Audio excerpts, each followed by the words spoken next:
Hello, everybody. Welcome to Arsenal X NGR's Radio Xbox Podcast. As always, we throw up the X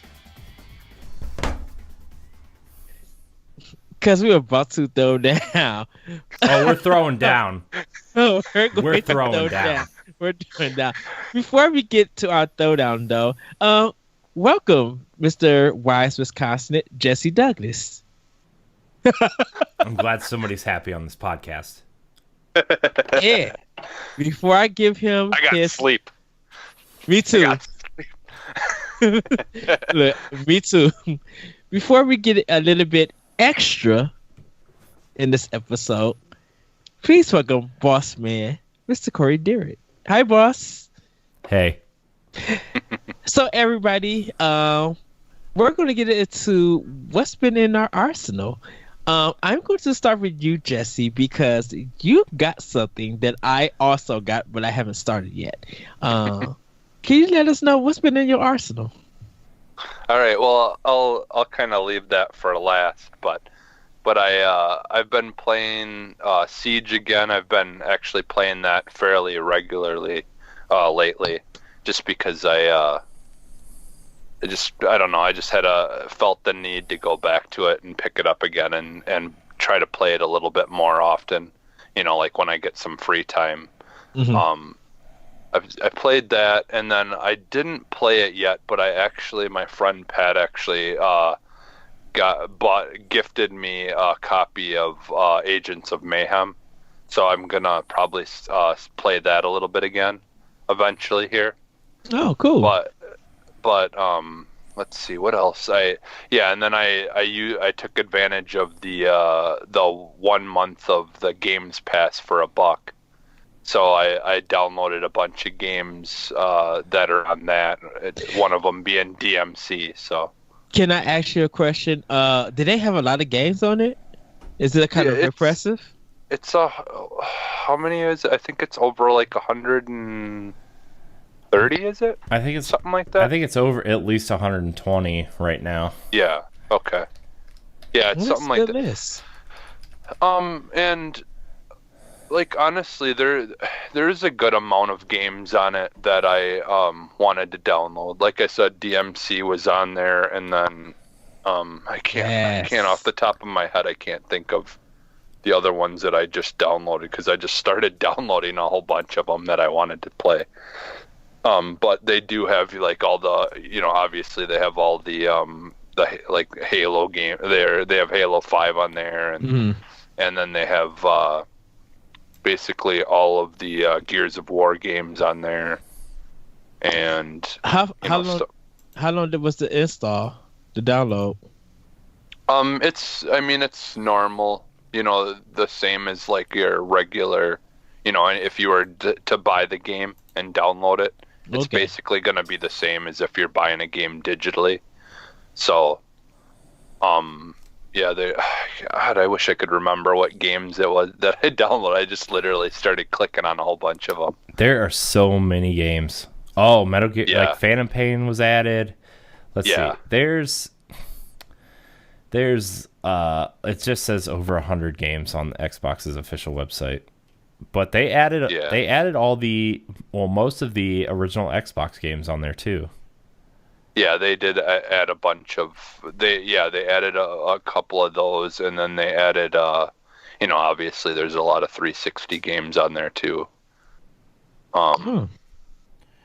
Yeah, there's the one of them that I think I downloaded was the Golden Axe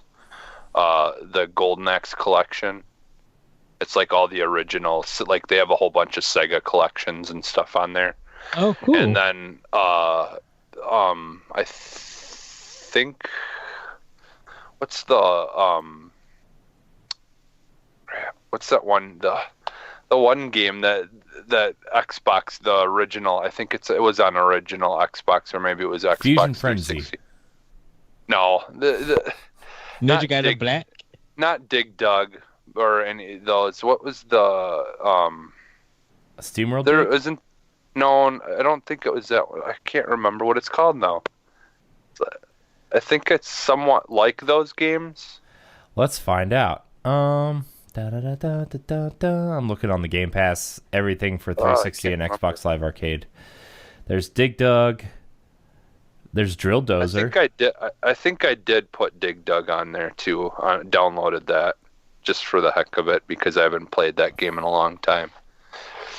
Or what's is it Aqua or the whatever knots, Octonauts or whatever it's called, or what's that game called?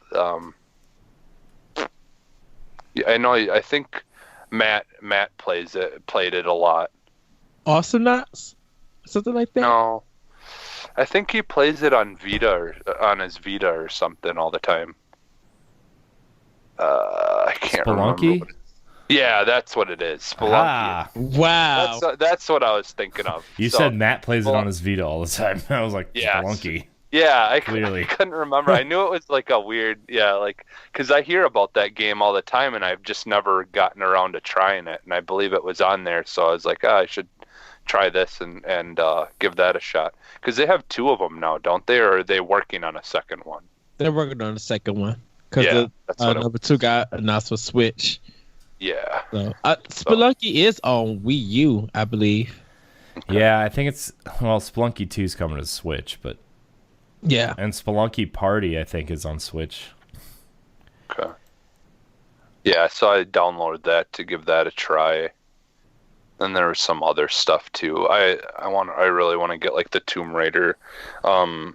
Yes.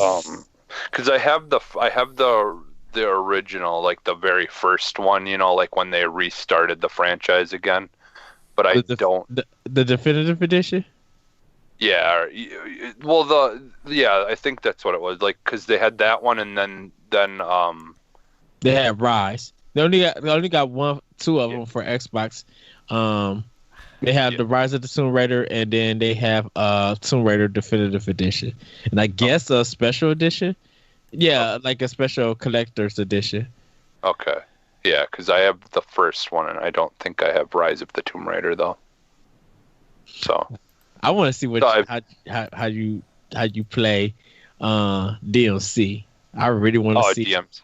Yeah, I played it a little bit when I had that trial, but I haven't gotten a chance, obviously, to play it not recently, just because like a lot of those are downloading. And then what else? I guess we'll get back on track. What I was playing, I think that was basically it, other than I did get to play Dying Light because I ended up buying that for $20, where you get like the whole entire season pass and everything or whatever. You get all the DLC and the game for $20, which I was just like, I've been wanting to play this game for a long time, and this is like a perfect time to get it for $20 only. You can't go wrong. Yeah, so I got the main game. I don't have the season pass or nothing, but I got the main game on 1. Also, I just haven't started it yet. Okay. Yeah, so I did play it for about an hour, and so far I'm really liking it. I didn't realize that it was by the same people who make Dead Island. Yeah. So I didn't I guess the first Dead Island wasn't that bad. It was kind of fun, like playing with friends, and like I didn't do it too often, but I did a little bit play like with friends and stuff like that, and that was kind of fun. But I don't know, I think this game is way better. Like, it just, something about it feels better, and it kind of reminds me of Condemned a little bit, how you start off with like a metal pipe, and you're kind of walking around, and it's dark in areas, and you're just kind of waiting for things to jump out at you or something. But so yeah, I played it for about an hour, and I got to the point of where I had to go to this area, and like turn the power on and stuff, and it's definitely like getting used to like the gameplay in that game. It's unlike anything I've really had to play. Like I never played Mirror's Edge, but it kind of like it feels like that's almost what it's kind of like a mix of, but like kind of somewhat like Mirror's Edge, where you've got to be constantly like aiming for edges of buildings, and you kind of do parkour, and you've got to be constantly moving and jumping from things and flipping, you know, like jumping off things and grabbing stuff, and like it's pretty like it's kind of somewhat fun to try to go as fast as you can and kind of just try to jump from roof to roof and from thing to thing and try to, you know, just make your way from one, you know, part of the town to the next by, you know, as fast as you can, and you know, but you kind of want to search for stuff, you know, that you need, like things to make, you know, weapons and all that stuff, and upgrade weapons, and so I'm enjoying it so far. I like it a lot, so definitely have to pick that up again next time I have a good chunk of time to sit and play a game. Dude, I didn't realize there was this many games on Game Pass. Yeah, there's a good amount. No, okay, so here are like, I'm just going to go through this list and name like, these are just the big games. This isn't including like arcade games or indie, like smaller indie games or anything. All the Banjo-Kazooie games, all the BioShock games, Borderlands, Costume Quest 2, Dead Rising 3, DMC, Dead Rising 2 is on here, Fable 2 and 3, every Gears game up to Judgment with the Gears of War Ultimate Edition, Halo 5. And they're adding four, I believe, sometime this month. Yeah, like right after Christmas, I think. Halo 5, Halo Wars Definitive Edition, Halo Spartan Assault, both Joe Danger games, Cameo, Lego Batman, Limbo, Mad Max, Maldita Castilla, which I still think is like one of the most underrated games on the platform. It's like a Ghouls and Ghosts, like Super Ghouls and Ghosts is basically what it is. Might have to download it, give it a try. Yeah, Max the Curse of Brotherhood, Mega Man Legacy Collection, Mega Man 9, Metal Gear Phantom Pain, Metro Redux, N+, Missplosion Man, Ninja Gaiden Black, Oddworld New and Tasty, Payday 2, Perfect Dark Zero, Recore, Resident Evil 0, Resident Evil 6, Saints Row 4, Saints Row Gat Out of Hell, Sam and Max, all like these Sega compilations like Streets of Rage, Monster World, Golden Axe, Alex Kidd, Shantae and the Pirate's Curse, Soul Calibur 2 HD, Explosion Man, State of Decay, Strider, Sunset Overdrive, Tekken Tag Tournament 2, Swapper, Toy Soldiers Cold War, Viva Pinata, WWE 2K16, XCOM Enemy Within. Like, what an amazing deal for $1. Yeah. Like, I mean, for the first month, but like, what an amazing deal for $10 a month. You get all these amazing games. Like, holy crap. I'm gonna. I mean, they're older games, but I'm like, shoot, for $10. So what? Like Mad Max, Metal Gear. Like, those are two like huge, high profile games that you get to play just for subscribing to this. Guacamelee is on here. Mm-hmm.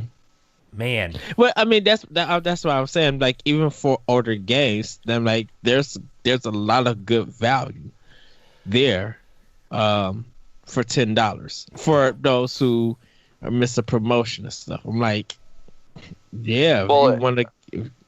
Oh, go ahead. Well, and when they started it, I mean, Halo 5 wasn't really that old. No, I mean, I think Halo 5 was and the Halo 5 was on there day one when they started it up. So, like, I think they're gonna that's the thing is I could see them putting newer games on there that are, Xbox, like Microsoft, promoted game or made games or whatever, like fairly sooner than some of those other ones. But Hmm. I mean, I guess we don't know. We'll have to see. But I mean, they're putting Gears 4 on there with, and when they put a game on there, what's nice is it's the complete edition. You get all everything. You get the expansion pass or whatever, and all that stuff. So that's what's kind of nice too about it, is it's not just the base game. You get everything that's out, if I remember correctly. So That's good. That's good. And then you can end up buying that game if you want to, which is Yeah. nice. yeah.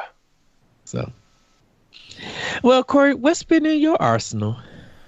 Let's see. In terms of Xbox, I've started Quantum Break. I don't really know how I like it yet. I mean, I'm not very far. I've literally only played for like an hour. It seems interesting, but I don't know yet. I'm on the fence right now. And then I started replaying Rise of the Tomb Raider, which I was like, Yes. man, this is a way better game. Like, this game is better than most games. I've probably played for like 3 hours scavenging Siberia for all the collectibles and stuff, and I'm just getting like, I'm literally just now getting to the camp where you infiltrate the buildings in Siberia, right? But like, Yeah. my playtime's literally like 3.5-ish hours, just because like I'm trying to be stealthy. I'm trying to like get all the quick kills. I'm trying to find all the collectibles. The hidden tombs are amazing. Like, even that first hidden tomb where they basically just teach you what a hidden tomb is like, it's really cool, man. It's really cool. So like, I love Rise of the Tomb Raider. I would give anything to have a collection on, like, I know it's Xbox podcast, but like, have that game on the go, or like being able to just hunt for collectibles on the Switch while I'm watching TV with my wife or something. That game is just criminally underplayed, I feel like. And man, if you like games like Horizon or any type of semi-open world where you go and collect stuff and have a checklist of things to do, and just good gameplay and cool enemy encounters and awesome puzzles, like, man, Tomb Raider, you should buy Tomb Raider. I think Rise of the Tomb Raider, I think personally for me, is an all-time classic. Yeah. It's high up there where the best of the best is. I think that game, out of the whole Tomb Raider series, like, Tomb Raider was good, and then they just upped the ante with Rise of the Tomb Raider. And I just think if they actually do a part 3, like, hopefully it tops Rise of the Tomb Raider. If not, that's still fine, because we're gonna see it at E3 next year or Gamescom. We have to see something. I mean, like, that Shadow of the Tomb Raider leaked, what, a year and a half ago at this point? Mm-hmm. So, like, it leaked before Rise of the Tomb Raider came out on PlayStation. So that was a while ago. So, Yeah, this new reboot of the series is definitely, like, it is went above and beyond. Like, I'm still a big fan of the original series. I mean, it's so out of date at this point, but like that, like, I'll never forget playing that first Tomb Raider game where you, like, going against the T-Rex and and all that stuff, and like, it was just such a fun experience. And I was kind of bummed because, like, I bought that like the reboot of the first one where they tried to remake it and make it more, better graphics and everything. Oh, the anniversary one? And I just didn't really, it didn't do it for me. Like, I don't even remember. Did they even have the dinosaurs in it still? Like T-Rex? Yeah, I think there was a T-Rex in there. I didn't mind that quote unquote trilogy. Like, I liked Tomb Raider Legend enough. Like, I thought it was cool, but like, it still felt clunky like the old games, you know, like it had that really stiff animation, and it still had the I'm gonna shoot with my arm straight out like this type thing, and like my hips turn one way while my chest turns the other way while I shoot with my arm straight out type thing. So like I'm glad they like got away from that. I'm so happy. Yeah, because I didn't, it wasn't awful like by any means. You know, I did like that remakes and the reboot of the series, but nothing comes close to this newest one. It's like from what I've played so far, I just absolutely love like the visuals and everything in it. They just do so perfectly. So. But yeah, I mean, Tomb Raider, Lara Croft, the Tomb Raider series franchise is always going to be like in my number one, like one of my top, franchises in gaming.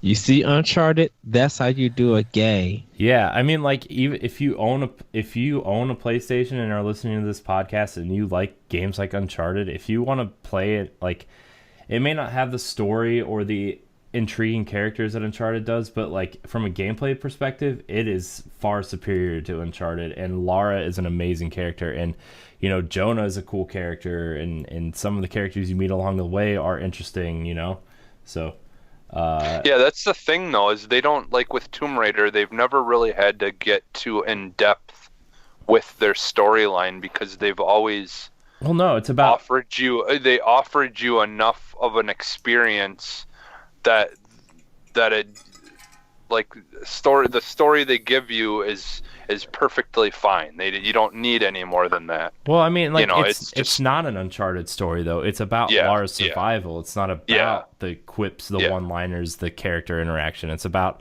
surviving in a area where you're not fit for it, and you have to watch her struggle through it. Like that's the point. Yeah. So yeah, which I prefer in a game a lot of the times, just because, like, I hate like when you have like all these cutscenes, because that was my big issue. Like, I mean, at least they they went a cool way about it, and you basically end up watching.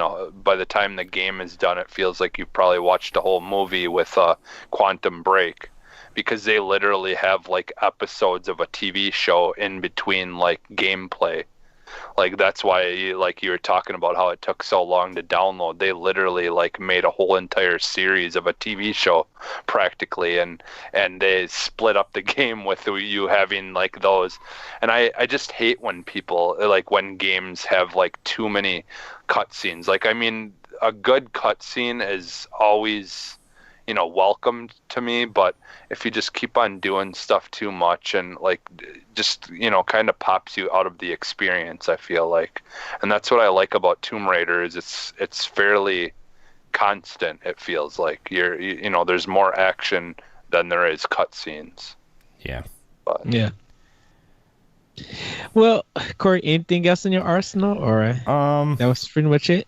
Yeah, I haven't really, like, I mean, Ed, I told you in our chat on Facebook, like, I mean, I've been working a ton, and I've been trying to get through the Zelda stuff, and, I had to update my PlayStation so I could play the Horizon DLC, so I haven't gotten to that yet. So, like, and this week is a big week for me for games, because, like, my birthday's on Friday, and it's like, I'm waiting, because I know I'm getting the big releases from this fall for my birthday. Mm-hmm.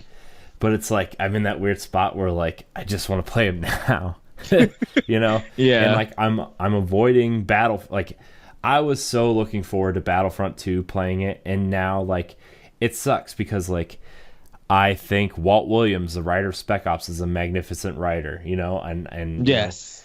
Mitch Dyer used to work at IGN. I thought he was a cool guy when he worked there. Like, I want to support their work. I think Janina is an amazing actress. And she's like an unknown actress that is in a lot of things that you would watch, but she's like kind of up and coming, I guess you would say, or like, I don't know, but she's like a good actress, and I want to support that. But at the same time, like, the shady stuff that EA is doing and that stuff, like, I don't want to support that. So, like, I'm torn, but like I'm avoiding Battlefront 2 until it either goes on sale or, you know, somebody gifts it to me or something like that. You know, like I'm really trying to avoid paying full price for that game because of the dirty things they are doing. I think they're going to do the Mass Effect Andromeda, where they're going to take like 30% off, and it'll be like $40-some or $44 for like the deluxe edition. Or they've been talking about like supposedly putting it on sale once the movie comes out. Yeah, which like that's been talked about. Which may be when I, you know, might purchase it. Is like when the movie comes out and it's cool. Like I might pick it up then. You know, depending. It'll probably be about $30 maybe. Probably. Well, hopefully the patches and stuff kick all the bugs and stuff out. So, but other than that, it's like I'll have Assassin's Creed and Wolfenstein for the next show to talk about, which I'm really excited to talk about Assassin's Creed. Hopefully, yes, hopefully, because like Black Flag's my favorite Assassin's Creed. It's a Black Flag team. The other two games after that didn't catch me, you know, like. But Black Flag is amazing, and Bayek seems like a cool character. And everything I've heard, his wife is an amazing character. Egypt is a cool playground. The RPG elements really take it out of that funk that Assassin's Creed's been in. Like they fixed the climbing mechanics finally, where it's like under Zelda in terms of climbing everything, but you don't have to like look for the specific ledges to climb on. You know, like. I'm just really excited to play this game. They fixed the combat. I'm excited to play this game. You know, I kind of fell off of South Park, and it was just kind of like, I get it. It's South Park. It's funny, but like it's a cool idea for a game.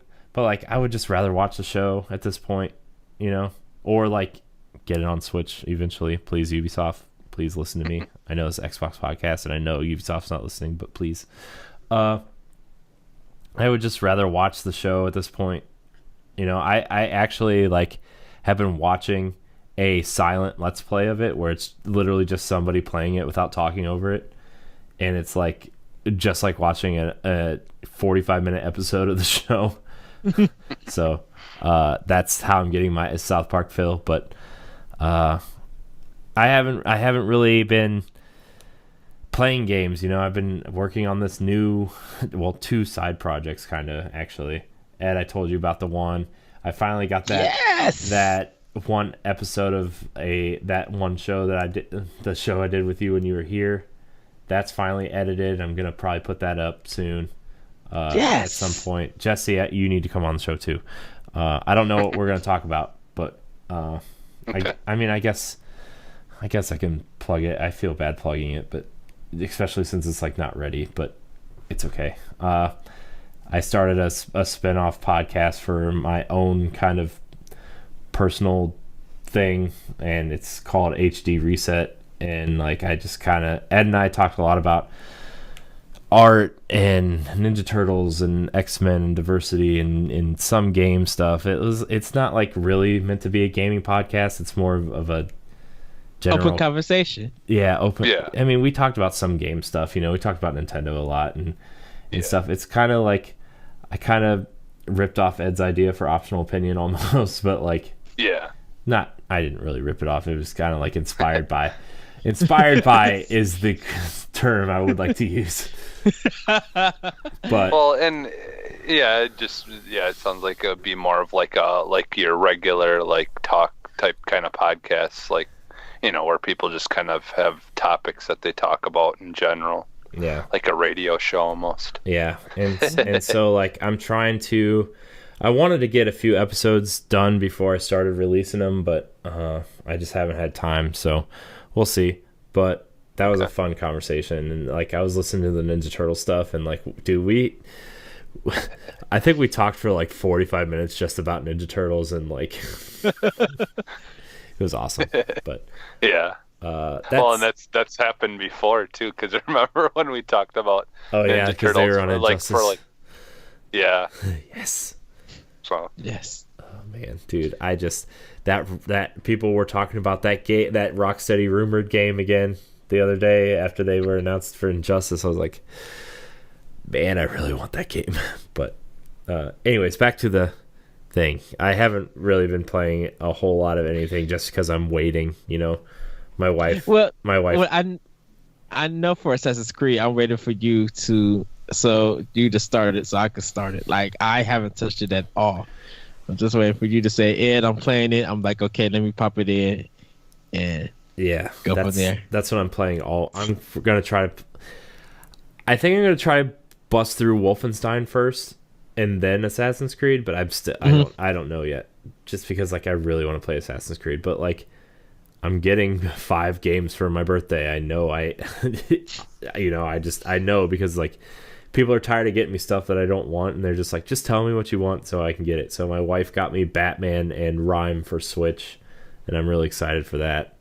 And then my parents got me Assassin's Creed and Wolfenstein for Xbox, so pretty excited. Yeah, speaking of, I was listening to the other podcast, and you were talking about Doom and playing like how well the multiplayer is. I actually, when it first came out, my friend had got it for Xbox, and I played it, and I had the same experience. I absolutely loved the multiplayer on it, so I'm definitely looking forward to experiencing that again, and once I get it on Switch, because I'm definitely gonna get Doom on Switch too. So that will be cool, having a nice first-person shooter multiplayer experience for Switch. Which is weird, because then that would make all 3 of us own Doom for Switch, even though my copy is still wrapped up. Yeah, Sorry, it's everybody. like I know we talked about this on Pal Block, but if you own a Switch and you have Doom and you're looking for some kind of competitive multiplayer thing on Switch, like Doom feels a lot like old school Halo almost, mixed with some Unreal Tournament, really. Like, it really feels a lot like Halo 3, honestly, where like, you get to customize your guy and your loadout, and like just running around a big open space with some cool weapons, and it's cool. Like it's a cool, I wouldn't say it's cool, it's a neat thing to see running on Switch. But I mean, if you're listening to this show, you have an Xbox and have way better options, but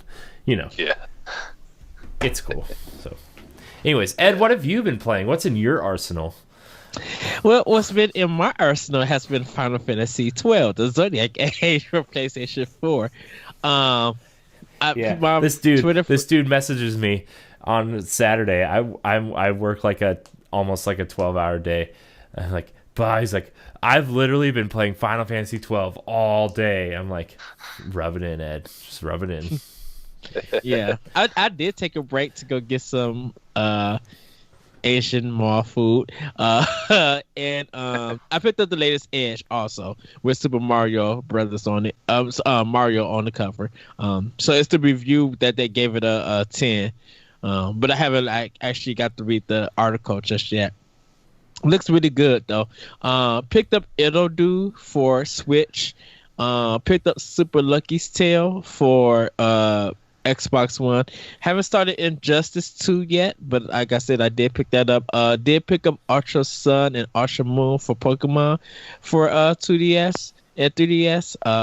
I'm going to start those in my 2DS. Actually, cut my system on, got it online, and then shut it off because I started playing Dragon Quest 8 on my other old 3DS.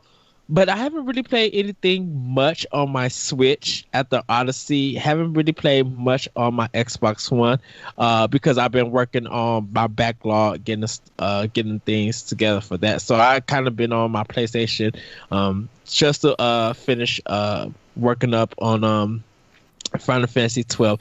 And that turbo speed up mode is a blessing from God, because that it cut the grind down for me almost 75%. Like my character, I'm at 24 hours about right now in game, and all my characters are like getting ready to go to 40, like level 40. and I haven't even finished the game yet. I'm just like I'm halfway done with this game. So I've been working up on that, but I will be playing Assassin's Creed Origins. I had to jump back into Wolfenstein 2. I'm just gonna have to power through that game. And a lot of people who've been playing Wolfenstein 2 has been playing it on easy. Like they were just like, yeah, I'm gonna move this to the easy. Like they haven't been playing it on normal stuff. They just want to experience the story. I was just like, oh, so that's what I've been playing. I was going to be picking up BioShock Collection off of Xbox One, but I heard a particular sale is going on, so I might get the physical copy at a cheaper price. Because I do want to play that one. I refused to get it when it first came up because I'm like, well, I own all three of these games, but now that it's cheap, I'm like, okay, I could play them now on Xbox One.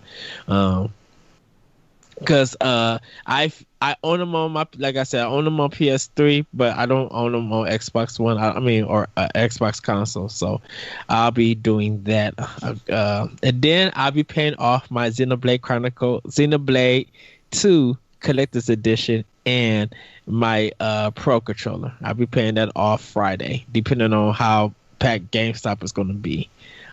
We shall see. But that's what's been in my arsenal. Knowing me, I'll probably start playing something for Xbox after the podcast to be like, dang nabbit, I'm hooked again. Because you mentioned Mafia, Corey mentioned Mafia 3 like earlier on a different podcast, and I have it for PS4, and that game is really good, but I cut it off and I stopped playing and jumped onto something else, and I think I need to get back into that game because like I said, I kind of want to just blow up the KKK. Yeah, that's another game I've been meaning to get to too, is Mafia, because like man, that game just seems like it has a lot of cool ideas that would be awesome in like a sequel, because I mean that was that team's first game, so like I could see them really fleshing that out in like another game. But yeah, I really do want to play that game because I think it deserves some. And Moose is playing it from NGP, Nurse Gone Platinum. He's been playing it too. I told that punk that he needs to message me, say that he was gonna play that game so I could play it along with him. What kind of gameplay? Like what kind of game style is it? It's open world, like almost like Grand Theft Auto. But it's like set in the 60s, I think. It's 60s Louisiana, and you're like a mixed race kind of black guy that comes back from Vietnam War, and like I don't know, he comes back from jail. He's a Vietnam War Vietnam soldier, but they do a bank robbery, he gets caught and he goes to jail, and then he gets released, and then that's where the game continues. But like it does a lot of interesting things where like if you're walking through like a black neighborhood, the cops don't come if you really perform a crime, or if you're in a white neighborhood, cops will like follow you just because they're suspicious. Like it does like this a lot of like racial tension things that seem really interesting in terms of like gameplay stuff. So yeah, and a lot of people that first they felt a little bit uncomfortable, but they really praised the team at Mafia 3 to that they made this game. They were just like, this is the kind of game about diversity we need. So and actually that's probably gonna be a topic one day, because 2017 really was about a discussion about diversity. Mafia 3, Horizon Zero Dawn, like though, and probably even Hellblade, just talking about like having diversity as kind of one of his points in that game. Well, South Park. South Park, yeah. Oh, yeah. That one, yeah. It's kind of the same, almost in a way, it's the same kind of way that it tackles diversity as Mafia 3, it sounds like, where, like when you're, depending on the color of your skin determines how people treat you and how people react to you, or, or the things that go on around you. So it's kind of, because I mean, you hear about that with like in the black communities where the police don't go, you know, like they just won't go there sometimes, or it takes forever because they just, you know, for whatever reason don't care, or whatever it is, whatever the situation. But, yeah. So everybody, that's been in our arsenal. We're going to get into some Arsenal news. And starting off, Persona 4 Arena is now part of the Xbox One backwards compatibility update. You'll also get Cars, Mater National, Jewel Quest, and Tecmo Bowl Throwback. So, Persona 4 Arena is the Persona 4 game that it's a fighting game, 2D fighting game. So that's coming to Xbox One. You'll be able to get those games at a later date, probably sometime this week of this recording or sometime in December. But yeah, that's the update for it. That's going to be coming. So did you guys? I know Jewel Quest, and I don't know about Tecmo Bowl Throwback. I wonder if that's was an indie game. For Xbox 360. I think they got the Tecmo license, but they didn't get the NFL license. So like, it's just like, it's literally old school Tecmo gameplay, but none of the things anybody really liked about Tecmo Bowl. Oh wow. So. Okay. I do like the Persona 4 game. Persona 4 Arena, I see a lot of at Evo, and I see some people, you know, do some gameplay stuff at it. It looks a fun game, but it looks deep and like very interesting to learn. So, but would you guys, are you guys thinking of picking up any of these games up if they come available to buy, like the Persona 4 Arena, Cars, Mater National, Jewel Quest, and Tecmo Bowl Throwback? I don't know. I don't know a lot about because it's the same Persona that like the games that you play on PlayStation, right? Like it's through that. Yeah, because I've kind of always been interested in the Persona stuff. I don't really know a lot about it. But I wouldn't mind giving it a shot, you know, that game. Yeah. Otherwise, the other ones I'm not really too interested in. But well, this one is more the spin-off of it is just a fighting game. Yeah. Which like I don't know a lot. Like I said, I don't know a lot about the storylines and stuff like that in Persona. But that's one of the things that does interest me is just the characters. Like I like their characters that they have in it. And you know, like kind of that style of characters and stuff. So I wouldn't mind that. I think that would be kind of cool because I do like their style of animation. So it would be kind of fun, I think, as a fighting game. Okay. What about you, Corey? Anything? Nah, probably not. Honestly, I just, you know, it's just if it's. I'm kind of done with like the Xbox 360 games unless it's something I really, really want to go back to. And everything that I would want to go back to, I already own in some capacity. So it's like, you know, I mean, if I was more into Persona, maybe, but like if I was into Persona, I would probably already own that, and I would probably already own it on PlayStation just because Persona is so ingrained in the PlayStation ecosystem that, you know, I mean, Ed, you know that thing where like if a game comes out on this platform you have to own the whole series on this platform kind of deal. That's me, you know, so like that's just kind of how I feel. But anyways, I nothing really though. Okay, well, we're going to move on. Destiny 2's Curse of Osiris will introduce a new raid layer. With Curse of Osiris, developer is introducing raid layers, a new kind of shooter, 6-player raid encounter. The original Curse of Osiris raid layer is called Leviathan, Eater of the Worlds, and as the name implies, will return players to Cabal Emperor Callus massive planet-eating ship. So rather than head for the top of the ship, players will take a lower path to enter Eater of the Worlds. They also tease one more detail that the second expansion to be released in spring of next year will bring another raid layer. Corey, I know you've been doing the raid like multiple times. Don't know if you got your boots yet, but what do you think of this? It's fine, but everybody kind of wanted a new raid, which I was like, well, we also, it happened when they rushed a raid out in Destiny 1. Like, Crota is easily the worst raid they ever put out.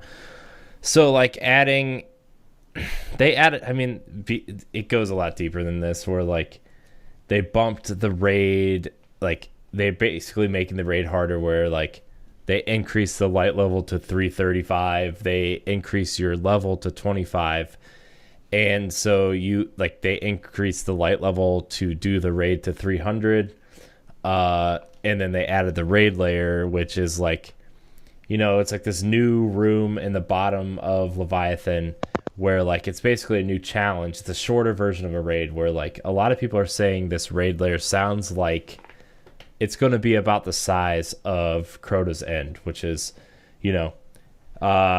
entry into the area, a combat scenario, a raid-like puzzle component, another combat area, and then a boss. So, like, it's like a mini raid, but, like, it sounds cool. Like, I'm excited to try it, and I'm excited to do it because, like, progression is the key to doing things in Destiny, and if you get higher level gear, then it's worth doing. But at the same time, like, content is not Destiny's problem. It's the end game. It's the is this content worth doing to progress? Where, like, there's not really anything to do in Destiny right now. And, like, the Curse of Osiris campaign sounds cool, but, like, from what everybody's saying, the story kind of fell flat on this character we've been hearing about for 3 years, and, like, maybe they should have saved the Curse of Osiris as, like, a major expansion, kind of like the Taken King was, instead of one of these smaller ones. Which, haven't played it yet. It's not out for, like, 2 weeks. But, like, Osiris is a very important character to the Destiny lore. He was one of the vanguards. He was one of the, like, before Ikora Rey took over, he was one of the main vanguards who went rogue because he wanted to go figure out what this war against the Vex was when nobody else really wanted to believe him. So he's kind of like a rogue guardian, but he still has a ghost, and, like, he's an intriguing character that I feel like maybe they don't flesh out all that much in this expansion, unless the next expansion is a sequel to this one, like it expands the story. So, I mean, I'm excited to play it, find out more story in Destiny. Like, I think the lore is very intriguing. I think Osiris is intriguing. I think the war against the Vex is something that can be cool to explore. We kind of got a little bit of that in Destiny 1, where Vault of Glass was kind of the first step of this war against the Vex, and then, then we got House of Wolves, which was the Fallen trying to use Vex technology, and it didn't work out for them, and now we're getting this kind of third exploration of the Vex. So, like, I'm excited to play through it. I'm excited to try this new raid layer. But at the same time, this isn't fixing any of the issues that people have with the Destiny in-game, No,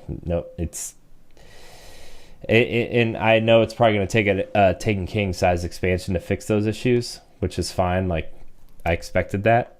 But at the same time, I'm still surprised that I have not really played Destiny in, like, 3 weeks. I've really fallen off hard. I mean, like, you remember, Ed, I was playing this game, like, this was the only game I played for, like, 2 years. Yeah. Like, consistently. I would play other games, but I would still be playing Destiny while I was playing other games. I literally have not even... I probably haven't even updated it. Like, there's been 2 events that have happened that I haven't gone through. Iron Banner starts next week. I don't care about Iron Banner. Like, it's the problem is the slot machine loot drops, and that's not what we want. We want the vendors back. We want the rewards for, like, in Destiny 1 when you would do Iron Banner, you would get Iron Banner rewards as drops throughout the matches, and then you would turn in your rep for more rewards, right? And like, we don't have that kind of thing, you know? We don't have that vendor where like, oh, I want that specific gun because it has a cool roll on it, or I want that specific gun because I like scout rifles. No, you have to wait for it to drop, and that's kind of a little bit of the issue. So like, again, I know I've been running in circles, but like, I'm excited to play through this new content. It's probably not going to pull me back in for the long term, unless they do something cool with the Dawning Season 2 stuff, which I don't know. Dawning stuff never really pulled me in before. I don't know if it's going to pull me in now. What about you, Jesse? I don't care at this point until they fix I've gotten so sick of putting so much time and hours in and it like always dropping the same useless weapons that I don't need and no one wants. And so until they can, like, I think for me it's going to take a major update and like adding more weapons and more variety of weapons or something, or otherwise there's no reason for, because like all I really want right now is an assault rifle or an automatic kinetic weapon. And I haven't seen one in I don't know how long. Like all I ever get is scout rifles. That's all it gives me. Either scout rifles or burst rifles, and that's it. I haven't seen a kinetic weapon, automatic weapon, since like probably I picked the one when it's been forever. Like. And that's all I need. That's all I want is just an automatic weapon that I can use in that, in my kinetics slot.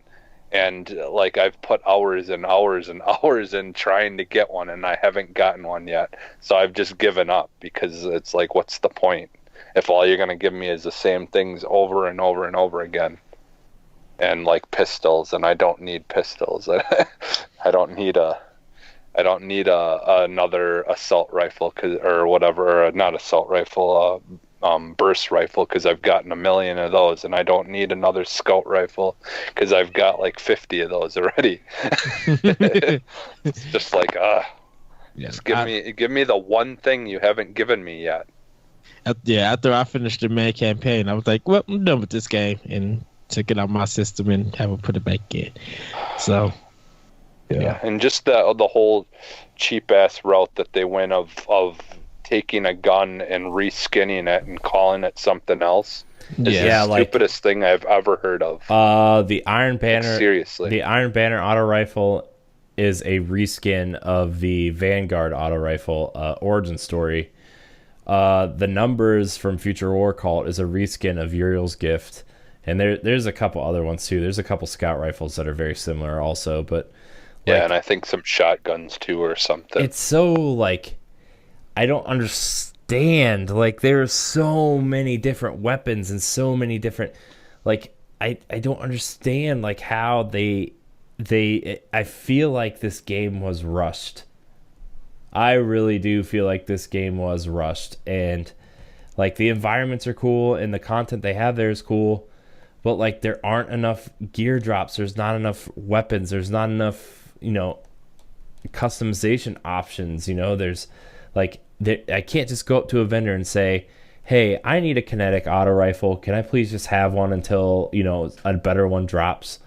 You don't have that option, where like in Destiny 1, like you could go up to the Dead Orbit guy and say, hey, you've got hung jury, I would like to have that please until a Jade Rabbit or a multi-tool drop for me. Can I please have that? Thanks. You could do that kind of stuff, and it's just not there, man. And like, I understand that, they expect people to fall off the game and come back when an expansion comes back, but like, that's just kind of like, not, there's hardcore players that this is the only game they play, and they make streaming careers or YouTube careers out of this game, and they've fallen off and started doing other games because they can't do any new content for this game. They just can't, because it's not there. you know, and all they can do is make the same 5 complaining videos every week, and like it's just not there. Yeah, and like kind of like you said, like their raids and all that stuff isn't really the issue. That shouldn't be what they're like focusing on trying to get out. Like, right? I mean, yeah, you want to get stuff out, but at the same time, like while they were doing that trying to work on doing that, they should have been, you know, trying to do something with the weapons or add more weapons or like, because I mean, I guess I don't know, because I don't know if they've changed their system quite a bit since the first Destiny, but like I feel like a lot of the assets from the first one, like if they had a whole bunch of different kinds of guns, couldn't they like somehow use some of that stuff when making the second one, even, you know, just to have some more guns? Yeah. I guess I don't know how that works exactly. I mean, like, but it's running on the reworked engine that they made for Rise of Iron, because they reworked that engine when that expansion came out and basically had you download that new version of the engine for Rise of Iron, because they added all that cool stuff like particle effects and different lighting and different assets that only, you know, Xbox One and PS4 could run. So like they had to transfer all those assets into, well, not transfer them, but like it's basically the reworked engine. So like you could pick up and drop weapons from the first game into the second game. And like, I mean, I'm not a game designer. I know that's not really how it works, but you know, they did it for multi-tool. They've done it for so many weapons. You know, there's so many year one weapons in this game. Hard lights in there. The recent trailer teased the return of Thorn. Like, these weapons are returning, these year one weapons, like, and armor sets, you know. Insurmountable Skull for Titan is back. You know, Starfire Protocol for the Warlock is back. Like, there's all these year one, like, Destiny 1 things. And, like, if you want variety, like, it's okay to add people's weapons back. It's okay to just give people choice and variety, you know? And balance it a little better. Yeah. That's their main problem, is they just need to balance the drops a little bit. Yeah. It's just keeps on dropping the same thing. That's kind of just pointless. Yeah, and it's like I think they need to like add vendors is the big issue too. Like, people just want to have full sets of the legendary stuff, you know. People think specific legendary stuff. Like, if I could just go up to Zavala in the tower and be like, I just want the Vanguard armor set, let me purchase it, because so many people have so many legendary shards that they don't know what to do with, because Xur's selling the same thing every week. I didn't even, like, this was the second week in a row I didn't even check to see what Xur was selling. And I used to check Xur. I would wake up before I go to work and check the app and be like, what's Xur selling? Where is he? You know? And like, I haven't done that in 2 weeks. I haven't done it regularly in like probably a month, you know? And it's because he's not doing it. There's nothing interesting, you know? Even if they did what they did in Breath of the Wild, where you have like a side storyline that you got to complete to create an area for a person to be, that sells like every outfit for like a really high price of shard, the shard things or whatever. That would be kind of funny. Yeah. Yeah, because you know how you have that guy in that little town that you create in Breath of the Wild, where he sells all the outfits there. You can buy them from him. Yeah. Even if they did something like that, just make it a like a task that you have to do to be able to have that option. But they kind of did that in Destiny 1, where like they would have the people show up like either on the weekends or something, like, you know, you go to the reef and you could get the Queen's Guard stuff, or you could at least get the bounties to go do Prison of Elders that would give you the queen stuff, you know, or you could go to the tower and if you did strikes, you got that's how you would grind the Vanguard armor. You would get the Vanguard drops, you know, where like now you have to turn in the stupid tokens and pray to RN Jesus to say, hey, I need the legs. Please give me some legs. Please give me some boots. Oh, you gave me the sidearm again, where nobody uses sidearms in this game. So, look, Destiny 2 is not a bad game. It's just not. It does a lot of things right. It fixes a lot of issues a lot of people had with Destiny 1. And it's still a very fun game to play. There's just a lot of new persistent issues that, you don't see until you've played 40, 50, 60 hours into this game, Yeah. Where it's like, oh, well, I feel like we've talked about this so many times, but like the problem, the issues are glaring people in the face, it's, yeah. So. Yeah, and we can't be the only people who even with the new raid and everything coming out are still like, I don't know for sure if I'm really going to care to go back yet or not. Yeah. So, I mean, yeah, that's because that's kind of not good if people that own it are just like, don't care. Yeah. Yeah. Well, we're gonna move on. EA tunes up. I can see Ed's eyes just glazing over and trying. It's like no. EA tunes up Need for Speed Payback progression, but doesn't outrun the problems. On the Need for Speed subreddit, developer Ghost Games have announced that they're changing some of the progression problems that plagued the game's design at release. It has increased the amount of REP awarded by taking part in events, increased the amount of bank awarded by taking part in events, bait crates now reward increased REP, bait crates now reward increased bank. Competing against a roaming racer reward you with increased REP and bank. Air suspension will now appear more frequently within shipments and slightly increase REP and bank for finishing an event outside the first place. While the changes do make the grind a bit faster, they don't really address the central problem of the grind in the first place. Just playing through the story will still not get you everything you need, even with the progression. The core gameplay loop still wants you to randomly hope you get the parts you need or just pay money to get them. The real money transactions are still centrally placed in the game and more in your face than they should be. It is worth noting that EA is being reactionary to the criticism. However, it comes immediately after EA repeatedly making concessions on Star Wars Battlefront 2. Whether or not it goes far enough, it is definitely heartening to see EA and Ghost Games react to the community's requests. So I know me and Corey was talking about this earlier. That this, I don't think this game for service thing that EA is doing is going to work out. And with the bad reviews that Need for Speed Payback is getting, I know I had planned to get it, but I decided not to now after reading the reviews and hearing that you basically can't complete the game unless you pretty much pay for it to get parts and stuff. And I'm just like, oh no, I'm not going to do that. But I know you guys are not getting it or don't probably plan on playing it, but do you think that this games for service thing is going to work out for EA? No.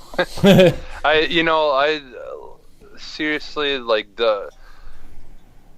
you've got Gran Turismo, you've got, there's so many games, racing games out there where it's all about like making your car, buying parts for your car and stuff.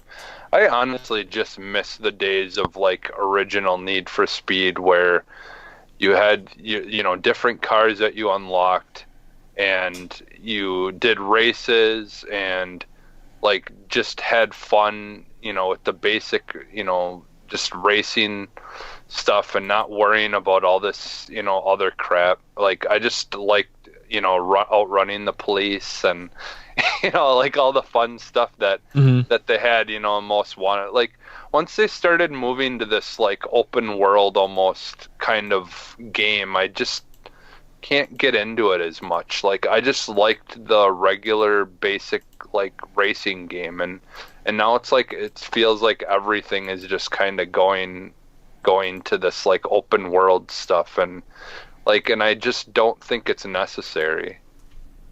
Like, I mean, so many people wish that like Burnout would come back and stuff, and that was Yeah. such a basic game.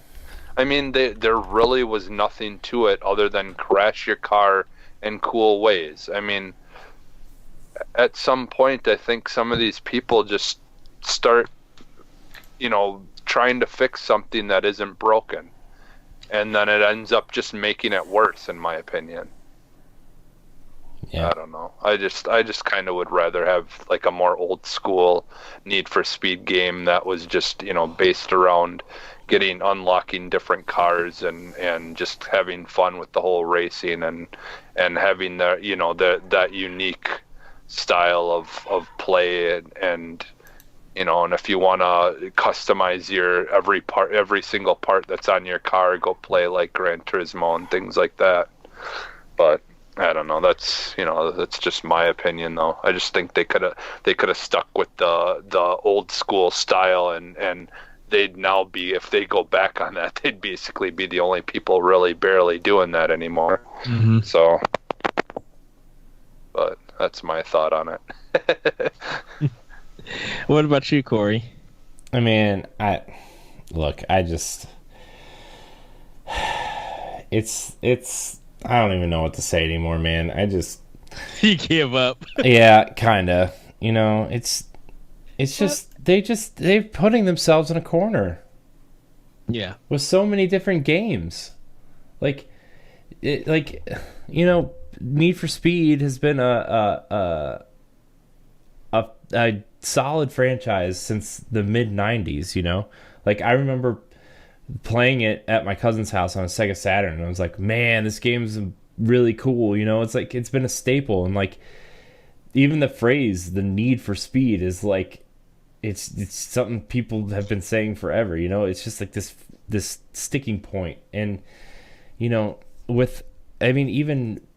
not Need for Speed, you look at what they're trying to do with like Anthem, which is like what I was talking with my friends at work, like what they're painting Anthem to be and what BioWare's wheelhouse is are two totally different things. Like character building, conversation trees, the good versus the bad, what's the gray area, what's the right thing to do in the situation. That's not what Anthem looks like it's shaping up to be.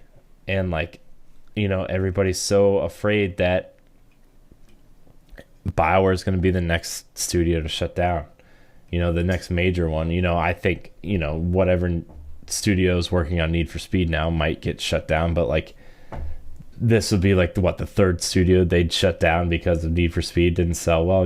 I think whoever did Need for Speed The Run, that studio got shut down. Bizarre Creations got shut down because their Need for Speed game didn't turn out well. I don't even know what to say anymore, man. I really hope EA figures out what they want to do and like really turns around their reputation fast, because when Disney's CEO, not their gaming president, not their head of interactive entertainment, the whole company's CEO calls you out and says, what are you doing? Like, it's an issue, and it's not like, Disney might revoke their Star Wars exclusivity, which honestly at this point I think might be a wise decision for them. I don't know, I'm not a business person, whatever, but like the way they've only put out one Star Wars game in the 5 years they've had the license, and it's a 10-year deal. They better figure out what they're doing, because whatever they're doing now is not working, and whatever they're transitioning into is going to lose them money before they make money. I wonder, is it too late for Respawn to reject? We're going to buy ourselves back with the money you gave us. Man. Yeah. Because, I want to give them the benefit of the doubt, but it's just like they keep on making too many mistakes recently, and it's getting harder and harder for me to try to be positive about it. So Yeah. Even your cat's just like, yeah, I Yeah. agree. Well, our last story, well, not pretty much a story. Xbox Live, Black Friday deal is out, everybody. So you'll be able to check that out. They got some great games out. You can save up to 60% up for it. Extra if you are a gold member. So you can save up on like games of like Call of Duty, World War II, Destiny 2 Digital Deluxe Edition, Wolfenstein 2, The Evil Within, The Fractured Butthole, and some more titles that you guys can check out, like Bioshock Collection and Dying Light that Jesse picked up. Like, there's a lot of great titles that you guys could look at and some good season passes that you'd be very interested. I don't know why Evolve is on this list because like the service is not running anymore for that game, but okay, if you care for that. But you know what, you guys do take a look at it, and I just put it in the news just to let people know that there's some great titles. It's way better than the PlayStation Plus Black Friday. Oh yeah, gosh, the PlayStation Black Friday stuff. Like if you want a sports game on PlayStation or Assassin's Creed, those are like the only games that are on sale. And the bad thing about it is it's not much that they took off. You'll probably get it cheaper on actual Black Friday. Yeah. Look, Xbox is trying to gain ground, and them putting on Amazing Sale with a new system, like, people are going to be excited to buy games. Like, Overwatch is $30. What an amazing game to test out your Xbox One with, right? It's a fast-paced 4K, 60 frames a second, super smooth shooter. People are gonna, oh my gosh, dude, like, that's awesome. XCOM is on sale. Even the Infinite Warfare, Modern Warfare dual pack is like, I think it's like, what is it, $30, $40 for both games. Mm-hmm. $47 for both games. Like, dude, what a time to be buying into the Xbox right now. We've all bought in early, right? We all had an original fat Xbox One. I got rid of my fat Xbox and got an S last year. I'm probably gonna upgrade to an X next year. Like, hopefully they'll come out with some cool colored ones, like a blue one or a white one. But I'm looking into upgrading it next year. And like, man, dude, Sunset Overdrive's like $6.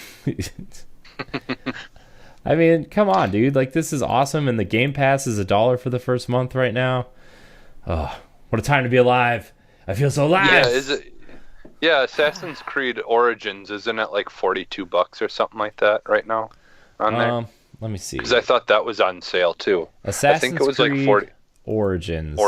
I think it was $41.99. It's $41.99. South Park's $41.99. The Destiny Digital Deluxe Edition comes with the expansion and the exclusive exotics and stuff is $75. So, I mean, still worth jumping in now if you haven't started yet. Halo Wars 2 Complete Edition is $50. So you're getting that the expansions for free pretty much, and you're getting Halo Wars Definitive Edition for free with that too. So, I mean, Mafia 3 is on sale for $24 with all the expansions. So, like, oh, nice. It's Borderlands. Like, there's so many games on this list. Holy crap! XCOM 2. I know. I was looking through it, and I'm like, oh, I want this. I don't have money for this. I don't have money for this. I'm looking through it all too. There's so much. Deus Ex Digital Deluxe Edition with the expansions is $13. A $90 product is $13.50. Like, Final Fantasy, man, wow. Final Fantasy 15 is $30 with the expansions. That's nice. Yeah. So everybody do check that out if you are an Xbox player. Oh, Rise of the Tomb Raider 20th anniversary. $19 with all the expansions and all Yes. the DLC outfits and all the extra stuff. So Go buy. Yeah, I know. Get It was between that and like I just wanted Dying Light for so long now that I pulled the trigger on that. still putting Ended up DLC getting out for that game. instead. So So The 2017 Game Awards nominations is up. You guys can check that out.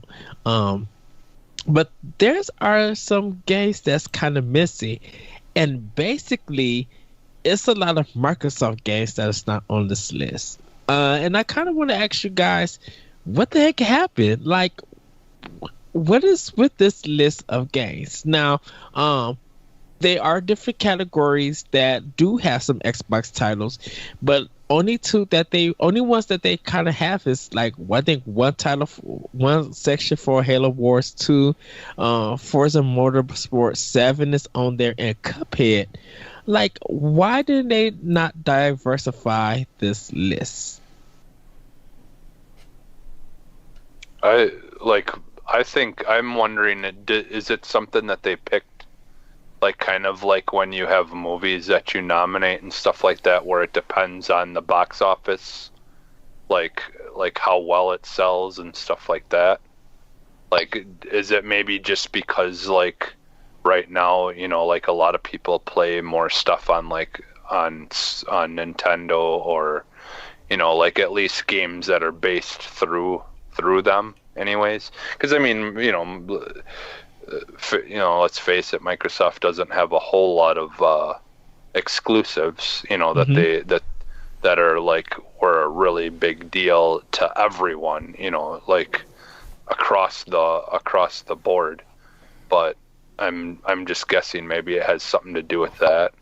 I mean, it's unfortunate because that means that there are games that aren't getting the attention that they deserve, but unfortunately, that's probably just the way it works, I'm guessing. yeah, I agree with Jesse. Like, I think, I mean, Microsoft doesn't have a lot in terms of exclusives, and like, I really just agree with Jesse on that. I don't really know what else to add. Well, I know for me, I feel like they should have had one for Nintendo, one for Microsoft, one for Sony, one for handheld, and then one for Steam or PC. And like, well, like the PC stuff though, like there's not a lot of AAA that's exclusive to PC anymore, Well, like even if it wasn't even AAA, because like the only PC game that's not on consoles or anything, for most of this list is PUBG. Like, that's the only other one, and it's just like, well, how come? I'm like, that's a game that's in early access. That shouldn't be nominated for Game of the Year. Yes, it sold like a lot of copies and stuff, but I feel like that didn't earn its spot yet. It got Like, a lot of people talking though, man. It got a lot of people talking, but I feel like this game is going to be on this list next year. Well, it's slated to come out on December 21st as a 1.0 on Steam. So I don't know. It's hard because like the console release or the games preview is coming to Xbox in like 2 weeks, 3 weeks, 3 weeks maybe. Like, yeah, I think that game is going to be a bigger deal on Xbox than people want to believe it is. Like, I don't think the conversation for that game is over because it hasn't reached the console market yet, and like it's sold 23 million on PC alone, and you move that over to Xbox and then I'm assuming eventually PlayStation. Like, that's a lot of copies of one game, man. And that game mode has changed the conversation in multiplayer gaming. Like, it may not be the best game, but it's changed the conversation. in terms of modes. Well, you have the what's it called, Fortnite, that's got their version of that game type. Yeah. Yeah. You know, And because Ubisoft of them, has already said they're going to make one. I was literally scrolling on my Facebook earlier today, and there's a cell phone, there's a Android version of like a game that's basically that's it's the same exact thing. It's basically just like the Fortnite one, but it's you play it on your phone. Oh, jeez. So it's literally everywhere now. Like everyone's copying that game style and running with it. So, man, What do you guys think that it's been a lack of first person Microsoft titles? That didn't end up on this list. Like pretty much Cuphead, Halo Wars 2, and I believe Forza are the only ones that's been released this year. That's like, well, Super Lucky's Tales too. Well, yeah, technically published by Microsoft. Like, I don't know if I just don't think Microsoft really cares about that conversation right now. They had a new box to put out. Mm-hmm. They're really trying really hard to reverse that message. Like, I just don't think that they're worried about that right now. You know, I'm sure they've got Halo 6 next year. They've got PUBG at the end of this year. They've got Crackdown, Sea of Thieves, and State of Decay 2 coming. Like, this year was all about the Xbox One X, you know, and really trying to get the 4K stuff done for the older games, and, you know, really pushing the third party stuff. You know, even the Xbox One X commercial, it's like, it's Forza, Madden, and Assassin's Creed, right? Like, those are the 3 games featured in the X commercial, and it's just like, I really don't think they care about Game of the Year stuff this year, because they know. I mean, Phil Spencer's come out and said they have nothing really in their portfolio to offer that this year. You know, Forza is a game that, love it or hate it, it's like the best racing game every time it comes out, and it's like really hard to iterate on what's already the best. And so, like, do you give a nod to, like, Project Cars 2 or GT Sport, like, just to switch it up a little bit? Like, what do you do to that? So, like, I don't know, man. I just think Xbox doesn't really care about any of that this year. You know, they want to say we have the best service, we have Games Pass, we have Xbox Live, which is amazing, and we have this brand new box that's awesome, and you can play any of your games anywhere from here on out. Like, they've got that cross platform for Minecraft and Rocket League and stuff now. Like, they have their systems in place, so, like, you know, moving forward, they can just be like, okay, here's our games now. You know, they've laid the foundation for future. Like, they can worry about all this stuff in the future. They've laid the groundwork. I think Xbox has the most solid foundation they've had since Halo 3 came out, arguably. Mm-hmm. So, well, do you think they take this opportunity to do a lot of game reveals? Like, do you think they should have, like, an update for CFDs? I think they'll show update stuff. Like, I'm sure they might show Sea of Thieves. They might.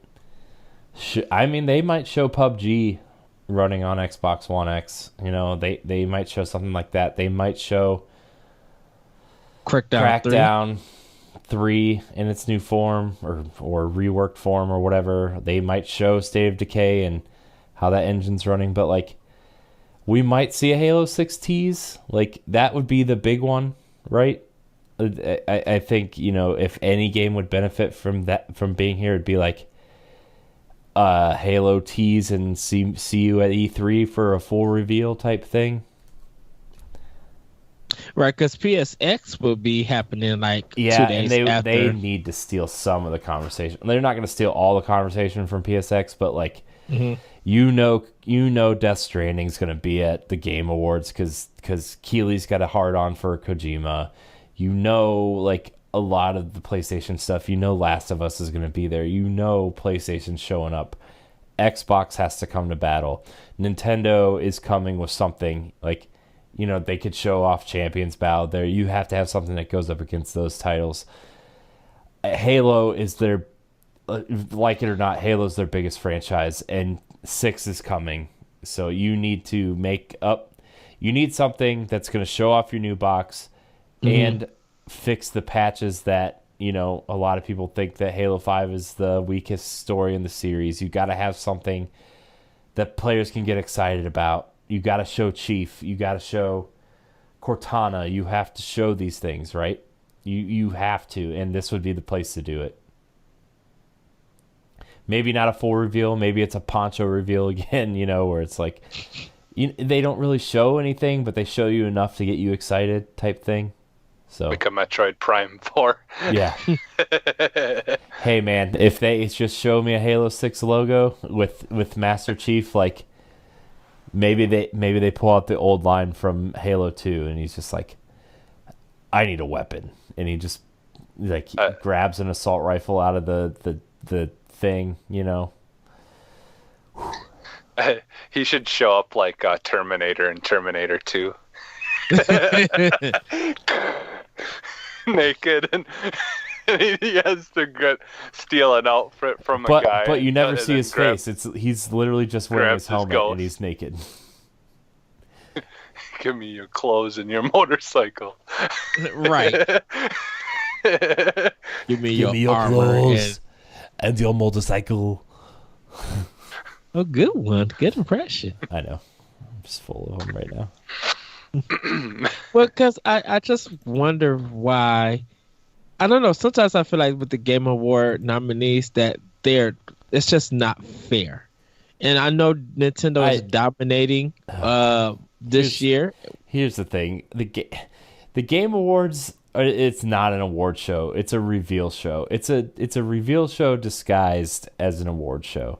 Marketing. It always has been. It always will be.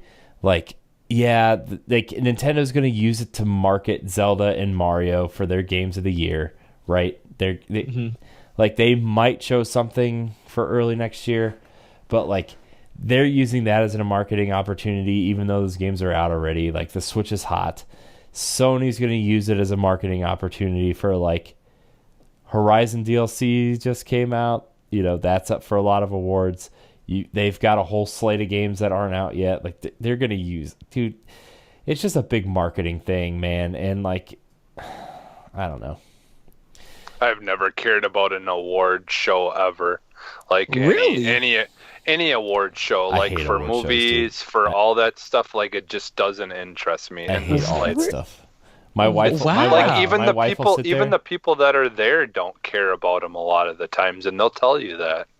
Like they just like it's just a shit show sometimes. I think people feel like video games don't get that honor. Yeah, they don't get that respect. So a lot of times people feel like coming together to celebrate games. They have to do it on their own. What I would rather see is people playing at like a sport competitively, playing games, and do more stuff like that at the award show. If they did that, I'd probably be more interested in it, like seeing people compete and stuff like that, and having awards in between. But I don't know. I just don't get into that. Like I said, with anything, it's not just games. It's like everything. It just doesn't interest me. Like I'm glad when people win awards and they deserve it, and they deserve the recognition. But I personally just don't care about that kind of stuff. Wow. Okay. Yeah. My wife will sit there and watch every single award show that comes on TV. I'm just like, get me out of this hell, man. I can't watch this crap. I just can't. Because like 5 years down the road, your favorite actor is going to be involved in some kind of scandal or some kind of thing, and you're just going to be like, oh, cool. Well, I think with the Video Game Awards, I think it's they try for this year. I think hopefully that they try to get all the people who win, like these are actually from the gamers. There's no judging panel or anything like that. You guys voted for this game to win. So I know that's going to probably cause some upsets and stuff. But do you guys think for next year, if you were to watch it next year, that Microsoft will have more games on the list?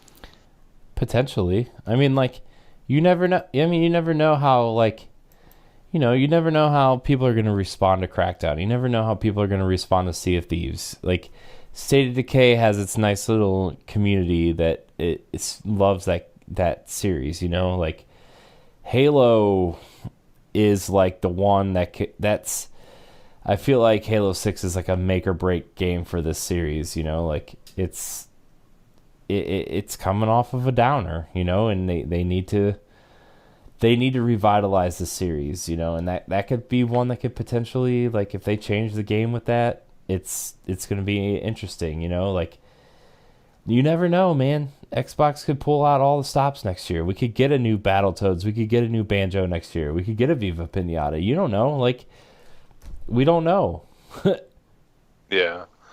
That's the thing is, I definitely could see them having games in an award thing next year. But yeah, like, kind of like we've talked before and Corey was saying earlier, they've really just been worrying about getting the stuff that they're trying to work on right now, taken care of, and getting all the updates on the, for the the 4K and all that stuff. And so, yeah, I definitely think,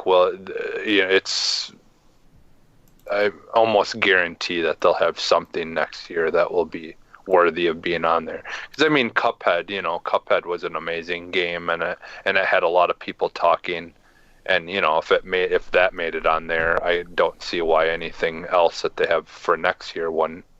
Well, Cuphead made it for some other nominees, but it didn't make for Game of the Year.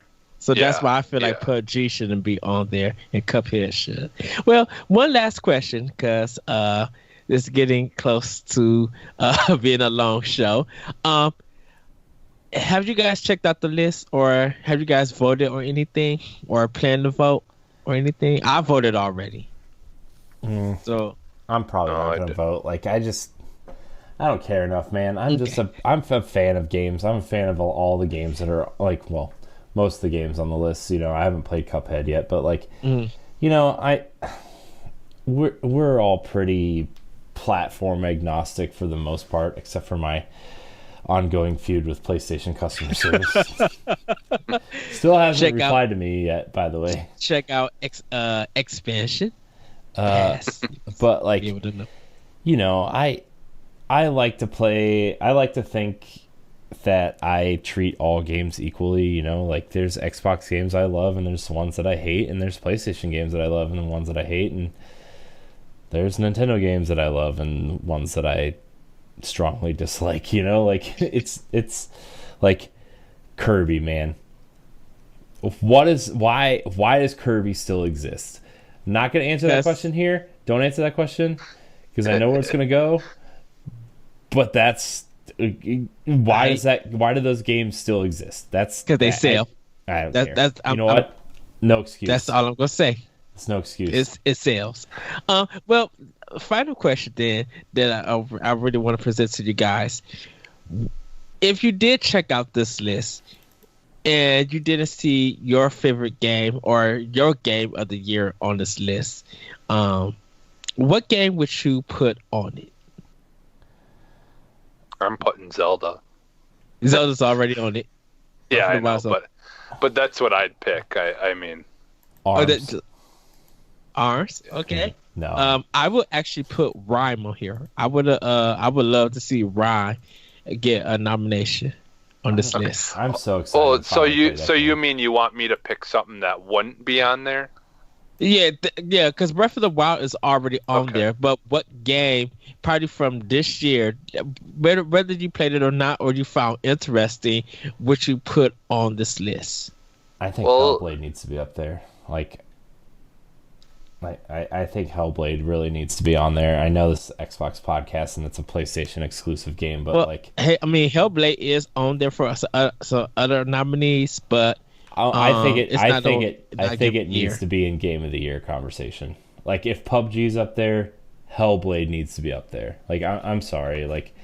Yeah, which is weird. Like the indie section got 6 games, and there's only 5 for Game of the Year nominations. I mean, that's fine. I just I think Hellblade needs to at least be in the conversation. You know, I really do. Like that game does a lot of things that are interesting and that change the conversation about how we deal with certain things in video games. And like, you want to talk about PUBG and how it changed the conversation on multiplayer gaming and that game mode, but like.